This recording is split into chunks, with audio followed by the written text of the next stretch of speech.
Hello guys! Welcome to my vlog! Well, for today's video guys, magamatag expectation versus reality. So kana nakita ninyo nga, nag-order mi og sushi and fresh lumpia. Kaba mo nakita na naman sa Facebook kami mag-share presentation. So mo na nadani mi og order. Di ba? Oy lami man pud sinuon jud siya tan-awon. Pero pag tilaw na namo, murami og wa na meet ang among expectation. Mao na expectation versus reality, di ba no?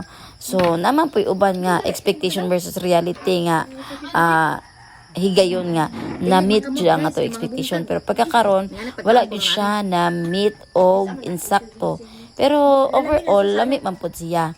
Lami man pud ang sushi, or wala lang gyud namo na appreciate ang sushi kay first time namo nakakaon. Oo, labi na ako. First time yun ako nakakaon. Pero ang fresh lumpia, dili na ako first time nakakaon na. Kaya sa previous na akong trabaho sa una, tigama mi og fresh lumpia. Inga na good nga version po sa fresh lumpia. Dagan og vegetables, na ay cheese, og na ay karne gamay. So, sa fresh lumpia, wala. Ang rating 1 to 10 naara siya sa 3 ra kutob ang fresh lumpia.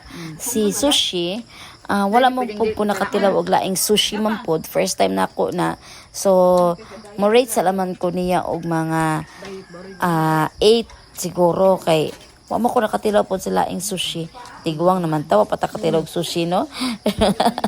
Anyway guys, sige, taga na to higayon nga mukaon tag sushi nga dito sa lain nato nga tindahan nato mapalit, dili sa atong tindahan nga napalitan karon or sa online nga napalitan nato karon. Pero busog man pod mi sa among napalit nga worth of 300 plus 360 man siguro ni siya.